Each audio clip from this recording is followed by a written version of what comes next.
இனிய தமிழ் நமது நேயர்களே அனைவருக்கும் இனிய மதிய வணக்கம்.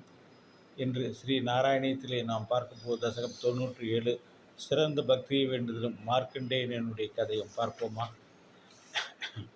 இந்த உலகத்தில் ஞானமும் சிரத்தையும் கர்த்தாவும் இருப்பிடமும் சுகமும் கர்மாவும் ஆகார பேதங்கள் இவை அனைத்தும் சத்துவம் ராஜசம் தாமசம் ஆகிய 3 குணங்களிலிருந்து உருவாகி பல வகையான குண உருவங்களுடன் உயர்ந்தவை தாழ்ந்தவை இவ்விரண்டிற்கும் இடைப்பட்டவையாக இருப்பது என்பது வெளிப்படையான விஷயம்.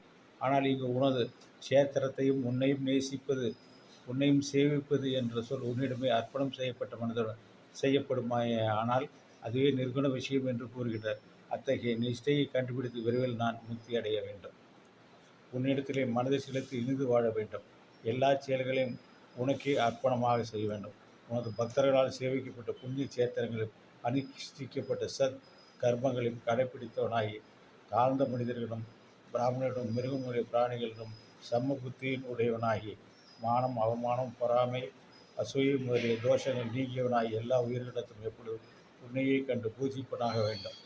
மிக தாழ்ந்த நிலையிலிருந்து மிக உயர்ந்த நிலை வரை எல்லா உயிர் பொருளும் உயிரற்ற பொருள்களும் உன் அம்சமே என்ற பாவம் எனக்கு தோன்றும் வரை உன்னை ஆராதித்து கொண்டே இருக்க வேண்டும். எவ்விடத்தில் உள்ள ஆத்மாக்களும் ஒன்றே என்ற மெய்யறிவு என்னுள் ஒதுக்க வேண்டும். நான் நீ என்ற வேறுபாடு மறைந்து நானே நீ நீயே நான் என்ற பாவத்தோடு உழ வேண்டும். இவ்விதம் ஆரம்பிக்கப்பட்ட பாகவத தர்மத்தில் இறுதி வரையில் சிறிதும் அழிவில்லை. ஆகவே ஓ பிரபுவே, எல்லா வகையிலும் மனதிற்கு இனிய பக்தி மார்க்கத்தை எனக்கு தந்துள்ள வேண்டும். இதை பற்றி இந்த பக்தி யோகத்தை உறுதிப்படுத்த எனக்கு உடல் நலமும் ஆயுளும் தேவைப்படுகிறது. யோகத்தை சாதிக்க வாளே மருந்தாவது போல் உன் திருவடி சேவை அதிர்ஷ்டவசத்தால் அமைந்தது என்னையே. முன்னொரு காலத்தில் ஜோதிடர்கள் மார்க்கண்டேயனுக்கு ஆயுள் 12 ஆண்டுகள் என்றார்கள். ஆனால் அவன் ஓராண்டு காலம் முன்னே நன்றாக வழிபட்டான். பின் தூதர்களின் கூட்டங்களை கொண்டு யமனை விரட்டி எறிந்தார். அந்த மார்க்கண்டேயர் நீண்ட ஆயுளை வரமாக பெற்றும் கூட புஷ்பத்ரா நதிக்கரையில் மீண்டும் தவம் செய்து 6 மந்தர் காலம் ஒப்பற்ற பிரம்மானந்த சுகத்தில் ஆழ்ந்திருந்தார். 7வது மந்திரத்தின் அதிபனாகிய தேவேந்திரன் கன்னிகைகள் மன்மதன் தென்றல் காற்று முதலியவற்றின் உதவியுடன் அவரை மயக்கமுற்று அவரின் தவத்தின் தேஜஸ்வினால் தோல்வியடைந்தார். உனது அடியாரை யாராலும் வெல்ல முடியாது என்று நிரூபித்தார்.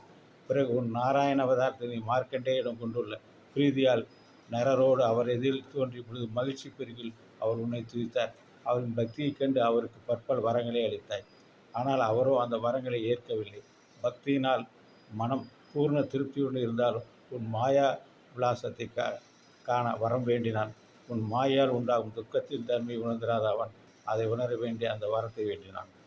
நீ அந்த இடத்தை விட்டு மறைந்ததும் காற்றினாலும் மேகத்தினாலும் கொட்டும் மழையினால் வேகத்தால் வேறு கடல்களும் பொங்கி உலகை விழுங்கிவிட்டது. உலகனைத்தும் ஜலமயமாகவே இருந்த மார்க்கண்டேயர் மற்றும் ஜலத்தில் பல கோடி வருஷங்கள் சுழன்று வருகிறார். அப்போது ஆளில் அற்புதமான ஒரு குழந்தை வடிவில் பள்ளி கொண்டு சிறு தாமரை போன்ற வாயில் கால்கட்டை விரலை பிடித்து குவித்து கொண்டு கரிய திருமண உடங்கிய உன்னை வெகு தூரத்தில் அவன் கண்டான். உன் தரிசனத்தால் மெய்சிலித்தது முனிசிரேட்டன் உன்னை தொட விரும்பி உன்னை நெருங்கியபொழுது உன் மூச்சு காட்டால் உன்னுள்ளே இழுக்கப்பட்டான். அந்த குழந்தையின் உடலின் உலகங்கள் அனைத்தும் கண்டு மறுபடியும் மூச்சு காட்டால் வெளியே தள்ளப்பட்டான். பிறகு உன் கடைக்கண் பார்வையால் அவனை அனுகரிக்க அவன் மகிழ்ச்சியாக உன்னை தழுவிக்கொள்ள ஆசைப்பட்ட பொழுது நீ உனது சொரூபத்தை மறைத்து கொண்டாய். அடுத்த கணம் முனிவர் முன்பொழுவே தன்னுடைய ஆசிரமத்தில் இருக்க கண்டார். பிறகு திரிபுர சம்ஹாரியான சிவன் உன் பக்தனான மார்க்கண்டேயனுக்காக விரும்பி பார்வையுடன் அவன் முன்னே தோன்றினார். ஏற்கனவே வயோதிகம் மரணமும் இல்லாத வாழ்வை வரமாக பெற்றிருந்த அவர்கள் மறுபடியும் அதே வரமாக அளித்து மறைந்தனர்.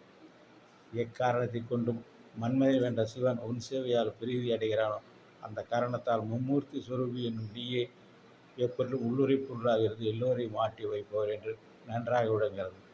3 பாகங்களை கொண்ட சத்தியலோகத்தில் பிரம்மலோகம் விஷ்ணுலோகம் சிவலோகம் ஆகிய 3 ஒன்றன் மேல் ஒன்றாக அடுக்காக உள்ளது.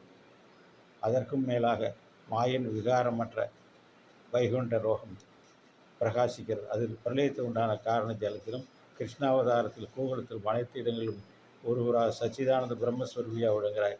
அத்தகைய மேன்மை கொண்ட குருவாயூரப்பா, நீயே என்னை நோய்களிலிருந்து காற்றல்வாயா என்று நாராயண பட்டத்திரி அவர்கள் நாராயண அந்த கிருஷ்ண பரமாத்மா வேண்டுகிறார். அவரது பக்தனான் நானும் அதையே வேண்டேன். நானும் எழுந்து நன்றாக நடக்க எனக்கு ஏற்பாடு செய்து கொடுப்பாயாக என்று அந்த கிருஷ்ணாவதாரத்தில் இருக்கிற கிருஷ்ண பெருமானை நான் மனதார வேண்டுகிறேன். நன்றி. தசகம் 98. முழுமையான பிரம்மத்தின் வரலாறு. கிருஷ்ண அதிர்ஷ்டமான ரூபியான எந்த பிரம்மனிடத்தில் இந்த உலகம் தோன்றி பிரகாசிக்கிறதோ அதுவே மூலப்பொருளாகவும் வெளிப்படையான காரணமாகவும் இருக்கும். எதனிடமிருந்து இப்பிரபஞ்சம் தோன்றியது, எவரிடம் இது பயமாகிறதோ, எவர் இதை தோன்றுகிறாரோ அவர் அதற்கு அப்பாற்பட்ட உறவினுடையராக எவருடைய பிரகாசத்தால் இந்த பூமண்டலம் முழுவதும் பிரகாசிக்கப்படுகிறதோ, எவர் வாக்குகள் எல்லாம் அப்பால் மேல் மனதிற்கு மெட்டாமல் வெகு தூரத்தில் உள்ளரோ, இவருடைய உண்மை ஸ்வரூபத்தை தேவர்களும் முனிவர்களும் கூட அறியவில்லையோ, அப்படிப்பட்ட உன்னை மற்றவர்கள் அறிய மாட்டார்கள் என்று சொல்ல தேவையில்லை. கிருஷ்ணா, அப்படிப்பட்ட மாயை கொண்ட உனக்கே நமஸ்காரம். எந்த பரமாத்மாவிற்கு பிறப்போ அதன் பொருட்டு கர்மமோ அதன் நிமித்தம் பெயரோ குணமோ தோஷமோ இல்லையோ, எவர் லோகானுகிரகத்திற்காக மாயை அனுசரித்து அவற்றை தானாகவே ஏற்றுக்கொள்கிறாரோ, ஞானம் ஐஸ்வர்யம் முதலிய சக்திகளை தாங்கிக் கொண்டு உருவமற்றவராயினும் மத்ஸ்யம் கூர்மம் முதலிய பல அவதார வடிவங்களில் உடையவராய் பிரகாசிக்கிற அத்தகைய உருவத்துடன் மோட்சத்தை ஏற்படும் பரமானந்த முழு உருவமானவருமான விஷ்ணுவே உனக்கு நமஸ்காரம்.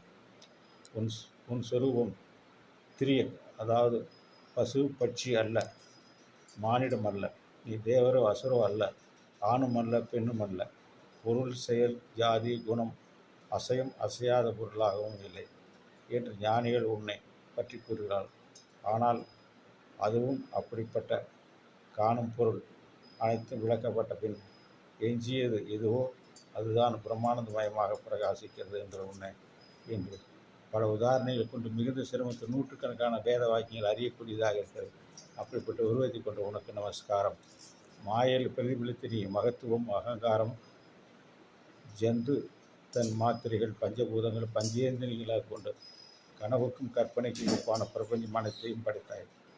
ஆமை தன் கால்களை உள்ளே இழுத்துக் கொள்வது போல் சக்தியால் அனைத்தையும் சமரித்து மீண்டும் உள்ளே அடக்கி கொண்டபின் ஆழங்காண முடியாத இருள் சுரும்பு அதில் மறையாமல் பிரகாச ரூபியா ஆனந்த ஆத்மஸ்வரூபத்தை விளங்கும் உமக்கு நமஸ்காரம்.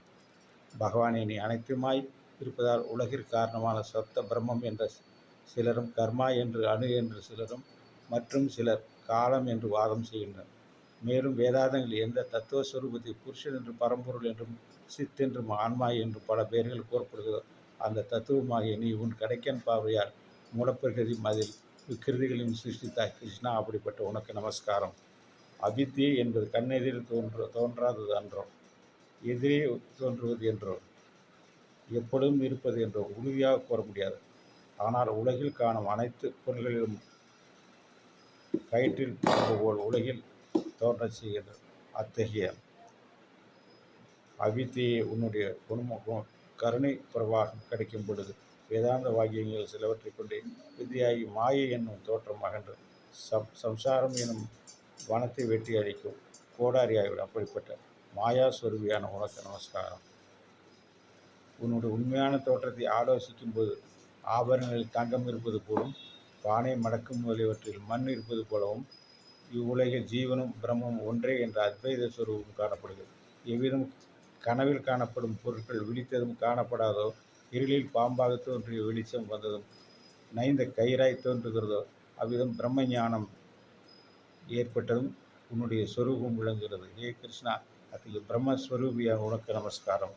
எந்த பரமாத்மாவிடம் உள்ள பயத்தால் சூரியன் உதிக்கிறானோ, அக்னி எரிகிறானோ, வாயு வீசுகிறானோ, பிரம்மா முதலிய தேவர்கள் காலம் தவறாமல் அவர்கள் கொடுக்கப்பட்ட கடவுளை கப்பங்களையும் கட்டுகிறார்கள். பின்பு எவரால் அவருக்கு ஏற்பட்ட பதவியில் ஏற்றப்பட்டு பிறகு அவற்றிலிருந்து தவறும்போது தள்ளப்படுகிறார்களோ அந்த அனைத்தையும் ஆளும் உனக்கு நமஸ்காரம்.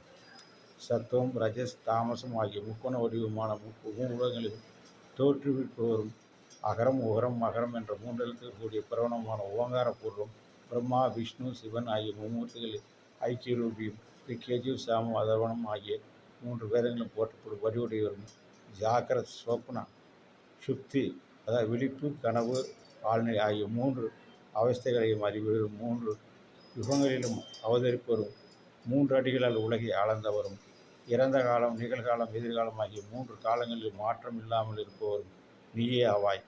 இப்படி மூன்று என்று எண்ணிக்கையும் சம்பந்தப்படும் மூன்று யோகங்களும் எப்பொழுதும் உன்னை நான் நமஸ்கரிக்கிறேன்.